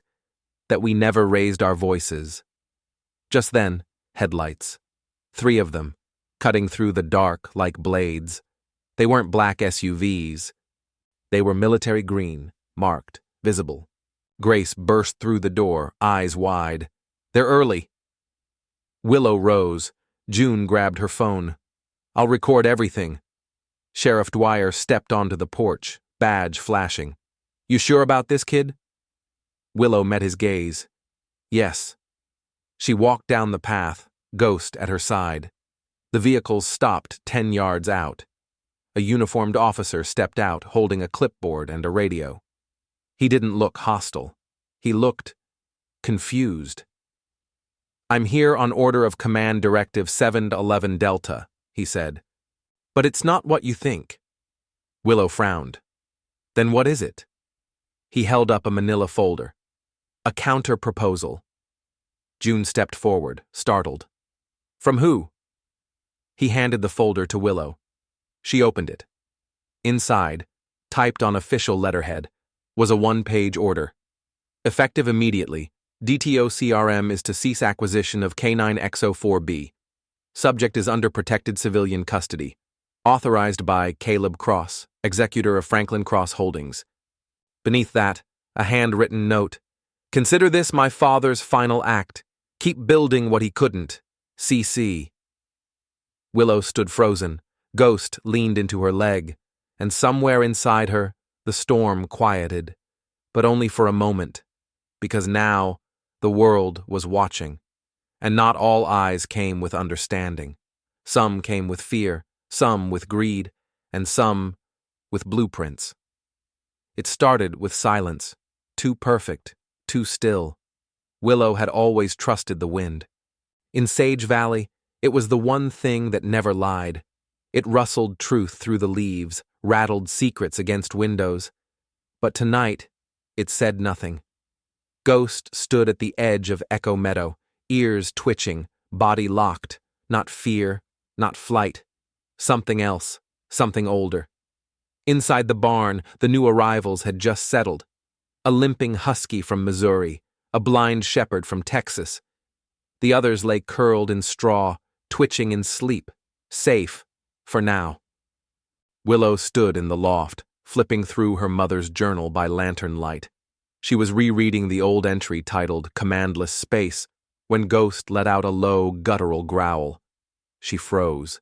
That sound didn't belong here. It belonged back in Lab B-32, back in the dark corridors of reinforced steel and white-coat fear. She rushed to the window, no lights, no vehicles. But Ghost had left his post.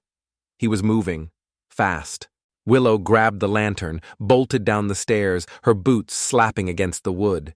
She reached the paddock as Ghost sprinted across the pasture, tail low, nose to the dirt. He wasn't hunting. He was tracking, and something was wrong. They found the hole at the back fence 20 minutes later, clean cut, wire spliced, sensors deactivated. June crouched beside the breach, flashlight sweeping the grass. This was done with tools, military-grade snips, precision work. Grace stood beside her, shotgun in hand, not raised, but ready. Tanya arrived, breathless. 2 kennels are empty. Murphy and Daisy, gone. Willow's hands clenched into fists. They hadn't come through the front. They hadn't filed a claim. They came in the dark, and they took what wasn't theirs. "Check the cameras," June said. Tanya ran back toward the barn. Willow dropped to her knees, brushing the ground where Ghost sniffed and circled. "No blood," she murmured. "Just tracks." Grace's voice was brittle. "Inside job?" "No," June said. "Too clean." Ghost let out a low whine. Willow looked at him, then toward the trees lining the east edge of the sanctuary, toward the cross parcel, the one they'd been gifted. It wasn't until morning that they confirmed the footage. 3 figures. Night vision masks. 1 handheld tranquilizer rig, clearly tagged with the U.S. Army Medical Research Institute of Chemical Defense emblem. They hadn't come to talk. They came prepared to silence. Murphy and Daisy had both worn GPS tags, passive trackers meant for health, not security. But by dawn, both signals were dead. "Signal jammer," June said, jaw clenched. "Probably used a localized scramble field. Military surplus. Perfectly legal if they filed Black Ops classification. But who filed it? Grace asked. Cross is paralyzed. His son issued a ceasefire. Who's behind this? Willow stood still, then whispered, someone who didn't want peace, someone who wants proof. Proof of what? Tanya asked. That Ghost's not alone. 3 hours later, they got the message. A private livestream link. Anonymous. Encrypted. Willow opened it on the old laptop in the loft. The screen flickered, then stabilized. A steel room, white lighting, 2 kennels. Inside, Murphy and Daisy, both sedated. A man's voice off camera said clearly, observe the effects of auditory desensitization when exposed to harmonic triggers derived from Subject 4B's imprinting profile. A tech approached the kennel. Played a sound, flat, warped, artificial. Murphy flinched, cowered. The voice again. We believe the acoustic bonding technique developed by Handler E. Hayes can be replicated, and if it can be replicated... The feed cut to static. Willow closed the laptop. She didn't cry, but her breath came sharp. They're weaponizing music, she said. June swore under her breath. They're trying to mimic what you did, but without the humanity. They think if they fake the melody they can command obedience, Willow added. They don't understand, Grace said. It wasn't the song, it was the silence between the notes. That night, Ghost didn't eat. He lay under the cottonwood, eyes fixed on the stars, unmoving. Bramble paced the porch. The others, every dog in the sanctuary, was restless. The air itself carried tension, like the land knew what had been stolen. Willow stood beside the old training ring, harmonica in hand. She didn't play it. She couldn't. Not while 2 of theirs were trapped in concrete cages. Not while someone turned grief into data. The next day, the letter came. Unmarked envelope, handwritten. Inside, a single note. We'll return them, if you give us Ghost. No signature, just a coordinate. Grid style, military format. June pulled up the location. Abandoned listening post, Cold War era, 23 miles out, forested, remote, no camera coverage. A trap. Absolutely. Willow folded the note. We go. Grace stepped forward. No, not without a plan. We don't fight fire with fire, June warned. That's how they win. Willow looked to Ghost. He stood beside her now, watching. I won't ask him to go, she said. I'll ask if he chooses to. She crouched beside him, held the harmonica out. Do we stay, or do we bring them home? Ghost touched his nose to her palm, then walked to the gate. Bramble followed. They left just after sundown. Willow, June, Tanya, Sheriff Dwyer in an unmarked vehicle 3 clicks out. Grace stayed behind to hold the sanctuary. As they moved into the dense pine forest, GPS cut out, just like they'd expected. They hiked the final mile by flashlight. Ghost led, Bramble flanked. They found the structure tucked into a cliffside, a concrete half-shell, no windows, 1 door, no lights. Tanya checked the door, unlocked. Willow pushed it open. Inside, darkness and the hum of old generators. June whispered, this was never abandoned. They moved slow, silent, room by room, until they reached a hall with steel doors and keypad locks. Willow's fingers trembled. 1 door was ajar. She pushed it. And there, inside a cage, Murphy stirred, alive, breathing, sedated. In the other kennel, empty. Where's Daisy? Willow whispered. A voice answered from the far wall. She didn't respond to the frequencies, so they removed her. Everyone turned. From the shadows, a figure stepped out. Not military, civilian, clipboard in hand, dark hair, crooked nose. Willow knew him instantly. Dr. Hal Rennick, former lead technician, Lab B32. One of the last men her mother had argued with before the facility was shut down. You, she breathed. He didn't look ashamed. He looked fascinated. Emily's daughter. Fascinating how patterns repeat. "Where's Daisy?" she asked again. His smile thinned. "You'll get her. But not today." Ghost stepped forward, growl rising. Rennick raised a remote. "I wouldn't." Bramble barked sharply. A second door opened behind them. 2 guards, tranquilizer guns drawn. Willow didn't blink. "You want him, don't you?" Rennick nodded. "Ghost's imprint stability is unprecedented. You stabilized a Class Delta unit using non-invasive stimuli. Do you understand what that means?" "I didn't stabilize him," Willow said. "He found his own way back." "Semantics." "No," she said, voice sharp. "Morality." She stepped forward, arms raised. "Take me." Everyone turned. Rennick blinked. "What?" "Take me. Let the dogs go." June whispered harshly. "Willow, no."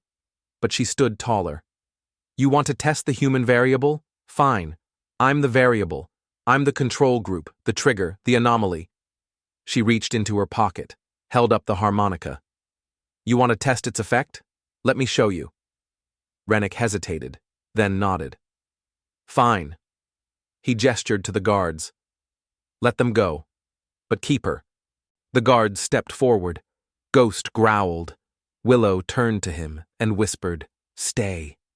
He froze, like every part of him shattered inside that one word. The guards dragged Willow forward. She didn't fight. Not until she reached Rennick. Then she moved, kicked the remote from his hand. Ghost lunged. Bramble tackled one guard. June shouted, "Run!" Everything blurred. Willow reached Murphy's kennel, unlocked it. He staggered forward. Gunfire, not bullets. Tranquilizer darts. One hit Bramble. He dropped. Ghost charged. Willow screamed, then everything went black. If you've ever risked everything just to keep someone else whole, drop a 9 in the comments.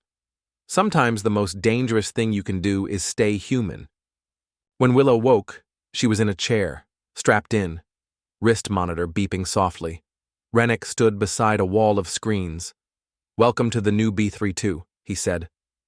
"Where's Ghost?" she rasped. "Gone," he said simply. "They escaped." "You're lying." "I don't need to lie." He held up a tablet. Live feed. Ghost running through the trees. Free, but alone. Willow's voice cracked. "He'll come back." Rennick smiled. "I'm counting on it." The wind returned first. Cold, bruising, full of pine and smoke. Ghost ran like the earth itself was giving way behind him. His legs stretched further than they ever had in training. Every breath burned. Every snap of a twig sounded like it could mean her name. Willow. Gone. Taken.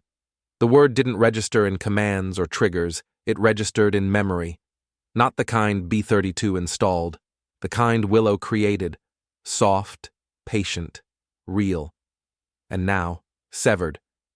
Back at the sanctuary, alarms had been disabled, but Bramble had made it back. Barely. June pulled the tranquilizer dart from his shoulder while Grace radioed every contact she had, from local law to the regional emergency vet hospital. Daisy had returned too, barely conscious, dumped at the front gate like a failed prototype. Her coat smelled like bleach and fear. "Lab chemicals," June whispered. "Same as B32. Tanya, bruised and shaken, arrived just after sunrise. They took her. After the fight broke out, dragged her off. Ghost chased them." Grace's voice cracked. "Did he see where they went?" "I think," Tanya gasped. "He's following them now." For 3 days, they searched. Volunteers spread through every forest trail within 50 miles. Helicopter drone services donated aerial scans. Sheriff Dwyer coordinated ground teams from 3 counties. But there was no trace of Willow. Not in surveillance footage, not in traffic cameras, not even through heat signature. Whoever took her knew how to disappear, and Ghost hadn't come back. On the 4th day, Caleb Cross called. Not his assistant. Not through lawyers. He called Grace's landline directly. "Put me on speaker," he said. June did. "Whoever's behind this," Caleb began, "isn't operating through official channels. I've traced 2 secure line hacks from a disavowed branch of the former B-32 intelligence group. They're calling themselves the Fold. The Fold? Grace repeated. A rogue cell, Caleb explained. People who didn't want B-32 shut down. They've been rebuilding in shadow, using leftover tools, recruits from blacklisted units, and now they have Ghost's imprint on file. And Willow, June added, her voice like flint. They have her. Caleb hesitated.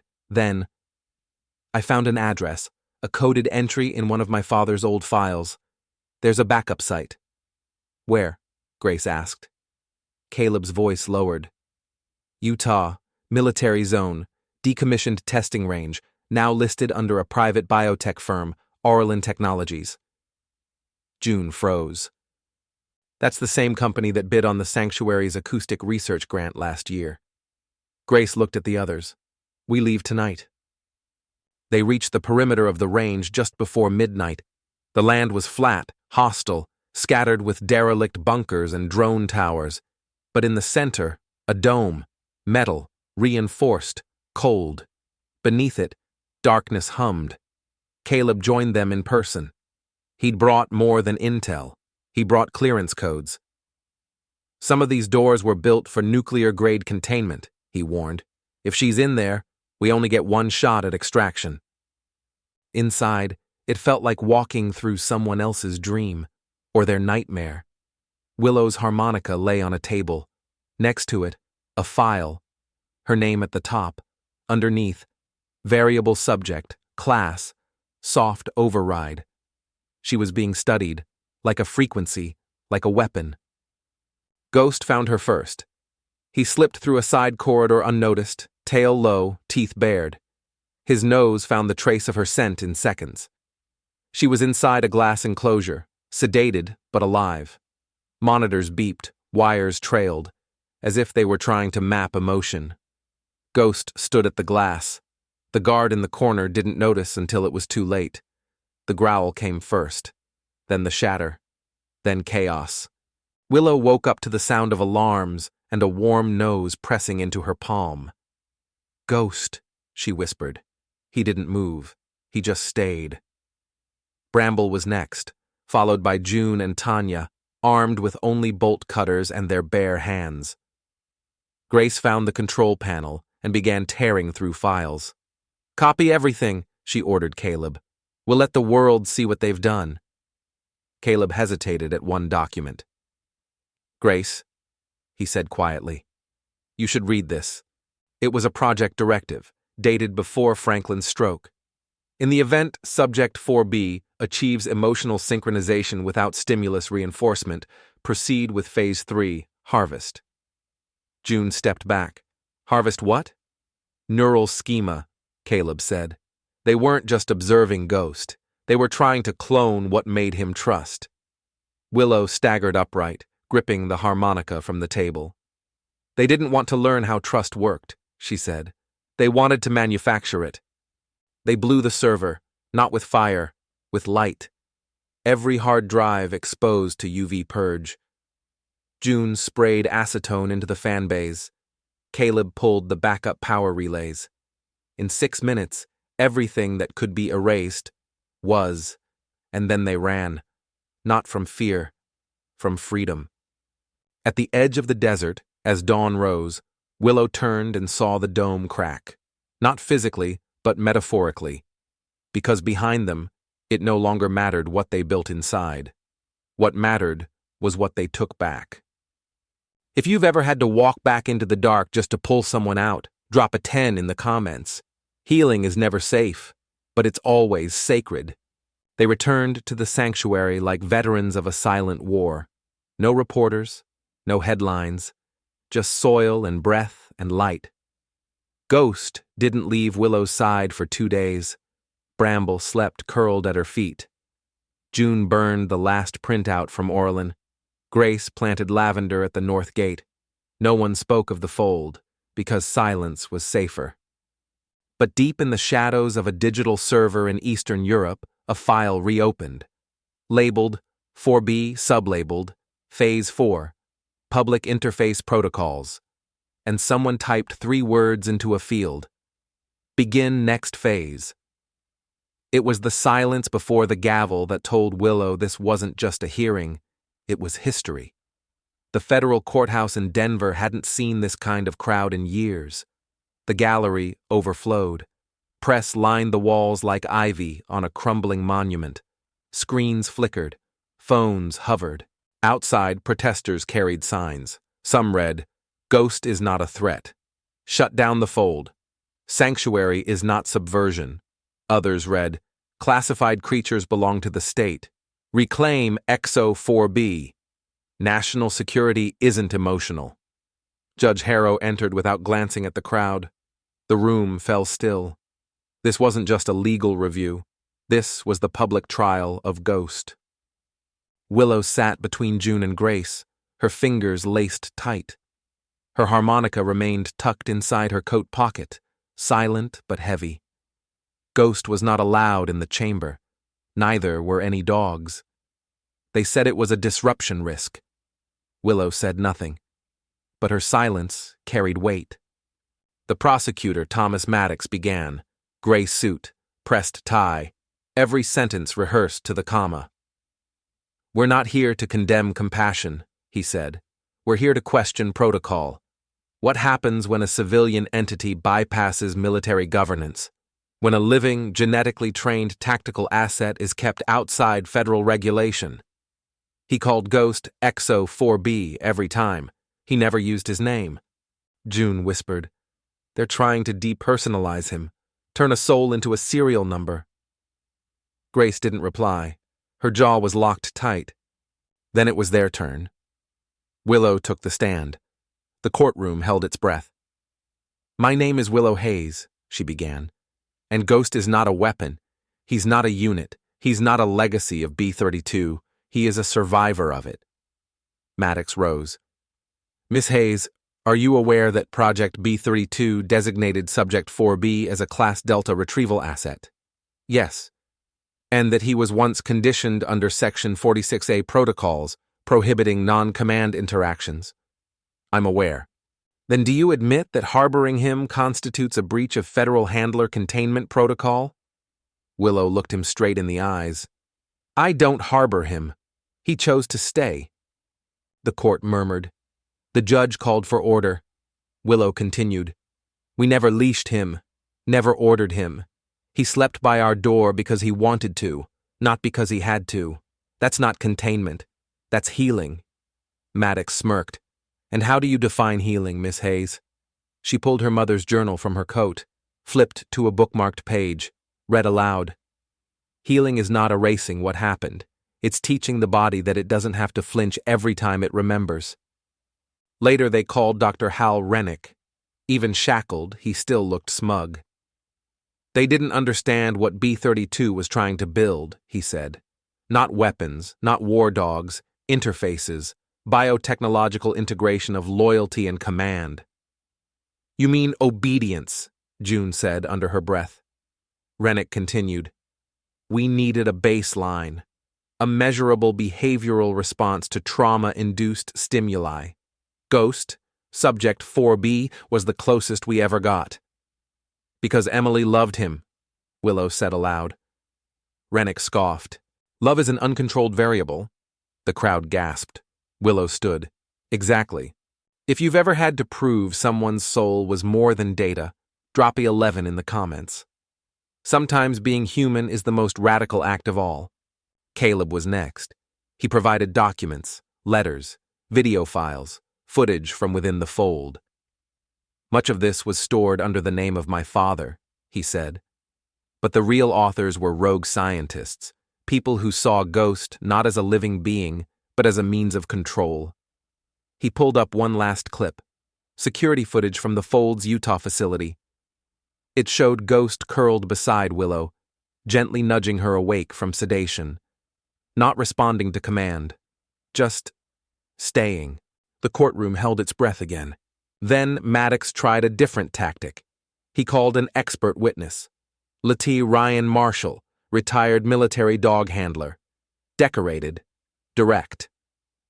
We don't question instinct in the field, Marshall said. If a dog hesitates, someone dies.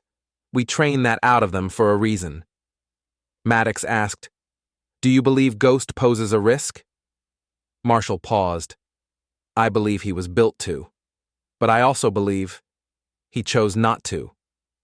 Maddox frowned. "Excuse me?" "He's not what we made him. He's what she let him become." He nodded toward Willow. "You don't override that with drills, you earn it. And no one in uniform ever taught us how to do that." The courtroom shifted. Even Judge Harrow looked shaken. Then came the final testimony. Willow's idea. They brought in someone unexpected. Riley, the silent girl, 6 years old. She walked in, harmonica in hand. Willow met her halfway, knelt. Riley held the harmonica to her lips, played the same 4 soft notes she used to hum at the sanctuary. The courtroom didn't know what to do with that, until June explained. This girl hadn't spoken in 8 months, until Ghost lay beside her. Until the music returned. That's not behavioral training, that's trust. In the final hour, Maddox gave one last closing statement. "We cannot base federal law on emotion," he said. "Intent does not erase capability. Ghost remains a former tactical unit with latent aggression and unpredictable reflex triggers." He sat. Willow rose.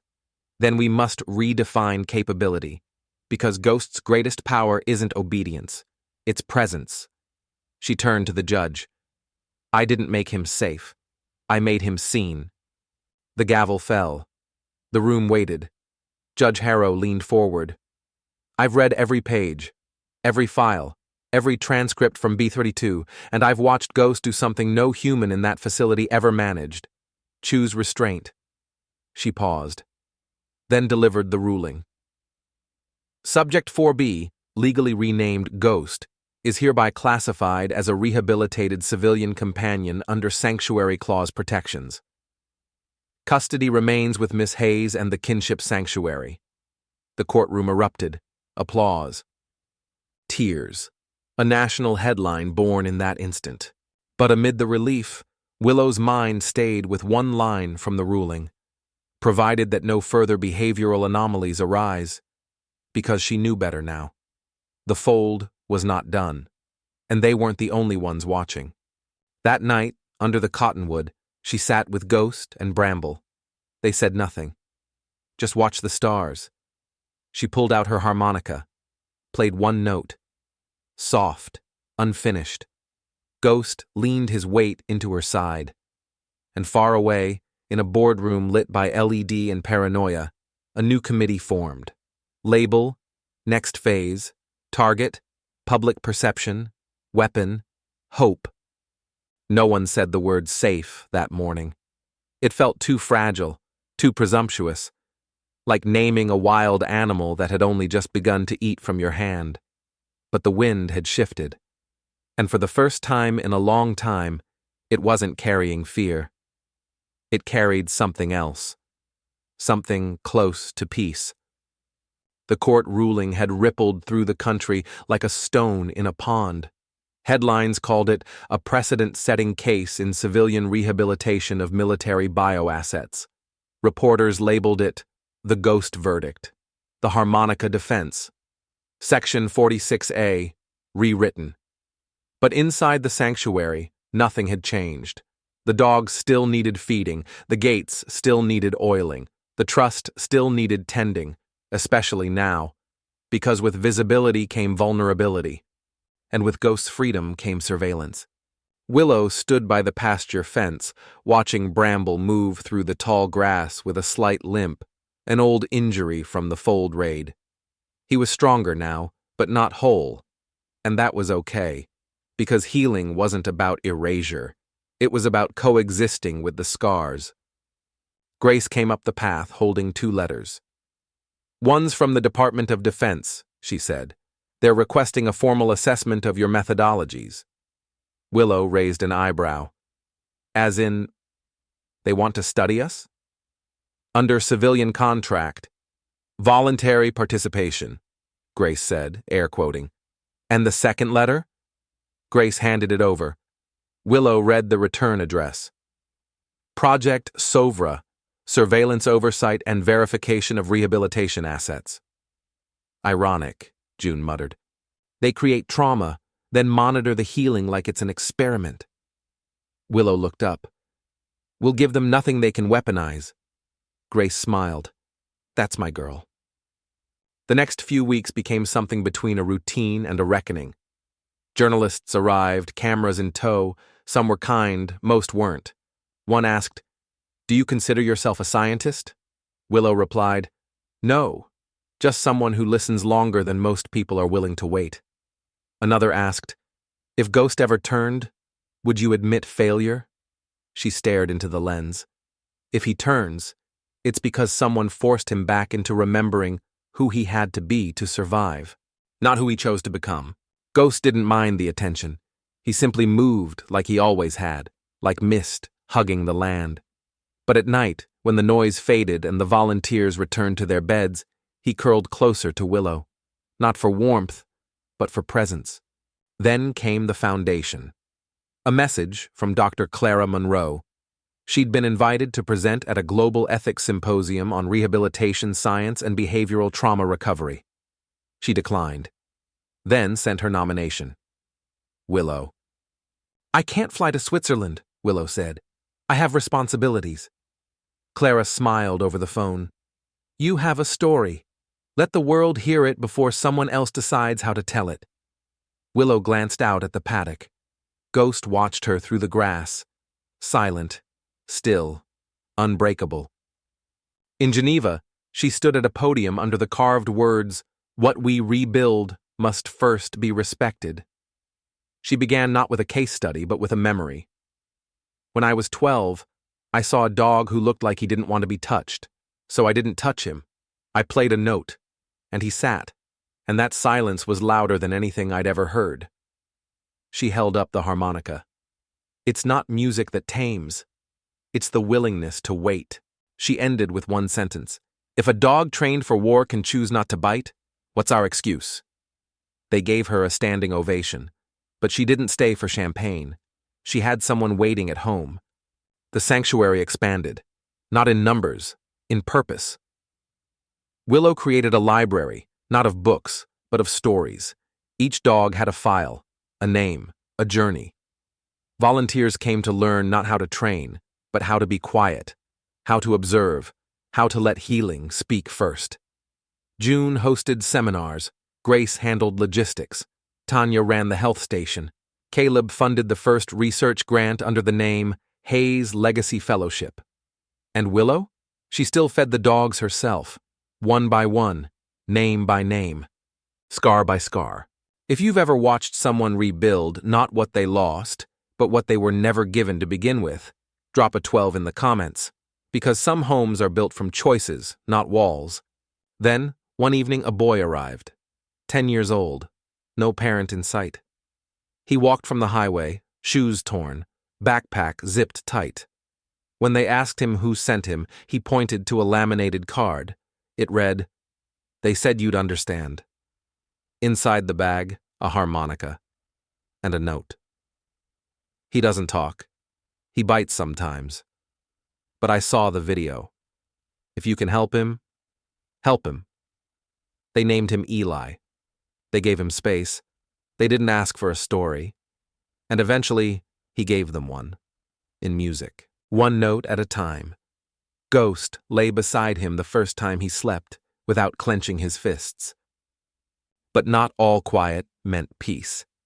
At the far end of the internet, old files resurfaced, leaked documents, Oralin blueprints, voice print prototypes labeled Command Reinforce Gen 3.4, and next to the project name, Willowline. They wanted to recreate her voice, the one Ghost listened to, the one Bramble trusted, the one that made violence pause. Willow stared at the file on June's monitor. Reverse-engineered harmony, June muttered. Weaponized patience. They're trying to clone compassion, Grace said. Willow stood slowly. They don't understand.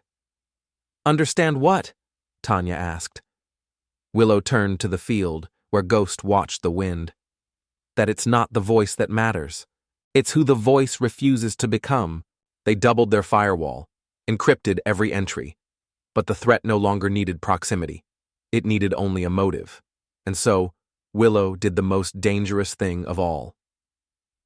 She recorded a message, 1 minute long, simple, steady. This voice doesn't come with force. It comes with choice. Don't confuse tone with trust. Don't steal what must be earned. She published it, then turned off the computer. The next day, a letter arrived. No return address. Inside, a folded photo.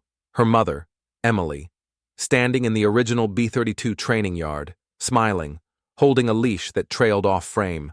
On the back, a scribbled sentence. She believed before you ever had to. Willow tucked it into the library wall. Let it rest. That night, Ghost stood at the edge of the pasture, watching the horizon, as he always had. But this time, he didn't watch for danger. He watched for memory. And when Willow joined him, they stood together. Still, unshaken. The sanctuary behind them, the world in front, and no one holding the leash. Sometimes the most revolutionary thing you can do is listen. Not fix, not command, not control, just listen. That's what this story has always been about. Not a dog, not a girl, not even a sanctuary, but the fragile, defiant act of giving something broken the space to choose again. And in a world wired for performance, obedience, and instant responses, that's the kind of patience that feels almost radical. Ghost wasn't just a German shepherd rescued from the legacy of a failed military experiment. He was every one of us, once forced into roles we didn't choose, punished for instincts we couldn't name, and left trembling in the aftermath of someone else's idea of discipline. Willow wasn't just a girl with a harmonica. She was a refusal to accept that fear should be a training tool, that silence should be mistaken for success, that recovery must always look like control. And the kinship sanctuary? It was never just a place. It became a blueprint, a living, breathing rebuke of every institution that told us, if it doesn't submit, it's dangerous. So what did we learn? That healing doesn't happen on someone else's schedule. That trust can't be replicated in a lab or coded into an algorithm. That compassion isn't a variable, it's the original code we were meant to carry. Because in an age where artificial intelligence is teaching machines to sound human, we're forgetting the deeper question. Are we still teaching humans how to be human? We can clone voices, we can synthesize emotion. We can even replicate behavior through reward loops and predictive tracking. But we cannot fabricate connection. Connection, the kind Ghost showed Willow, the kind Bramble eventually offered the frightened little girl with the harmonica, can't be simulated. It can only be earned, through time, through presence, through imperfection. And here's the truth many systems still can't accept. Obedience is not the same as peace. One can be programmed, the other must be offered. Ghost had every reason to run, to attack, to vanish, but instead, he stayed. Not because someone held a leash, but because someone held space. Willow didn't train Ghost. She listened long enough for him to hear his own name again, not his designation, not Unit 4B, not the project, just Ghost. And through that, she reminded us all that trauma isn't a defect to be debugged. It's a language to be translated. In today's world, we're watching machine learning evolve faster than our ethics. Corporations are building systems to detect emotion, track decision-making, even alter thought patterns in real time. Biotech firms are racing to simulate empathy with voice models and AI-generated scripts. But here's the question. If we can manufacture the appearance of care, will we forget how to offer the real thing? Because just like in the Folds lab, there will always be those who try to replicate humanity, but without its cost, without its softness, without its sacred slowness. So what does that mean for us? It means maybe the future isn't asking us to speed up. Maybe it's asking us to slow down, to choose discomfort over domination, to choose uncertainty over control, to choose waiting when everything in the world screams for us to act fast, act smart, act powerful. Maybe the future doesn't need more leaders. Maybe it needs more listeners. And maybe what scares institutions the most isn't a rogue dog or a stubborn girl. It's that we might realize obedience isn't the goal. Choice is. Not just for Ghost, but for every kid expected to be perfect. Every parent navigating trauma. Every student labeled disruptive. Every veteran coming home to silence. Every one of us healing on a timeline no one else sees. If this story moved you, if it reminded you of someone who wasn't given a second chance or worse, was trained out of knowing they deserved one, then don't just scroll. Speak. Speak for those who don't know they can. Speak through your silence. Speak by listening. If you believe we need more spaces like this, more sanctuaries not just for dogs but for broken people too, then leave a 5 in the comments. Because the world doesn't change through noise. It changes through choice. One quiet, radical, unleashed choice at a time. And if you believe someone in your life needs to hear this, share this story. Forward it. Tag them. Let the ripple start. Because some voices aren't meant to be trained. They're meant to be heard. Now, a question for you. What would you have done if Ghost had been your burden? Would you have handed him over, or sat beside him in silence, waiting for him to trust you first? If you think Willow's decision was right, type 5 below. If you think it was too dangerous, drop a 3. Let's talk. Let's really talk. And don't forget, this isn't the end. Because the sanctuary may stand for dogs, but maybe, just maybe, it's time we build one for each other too.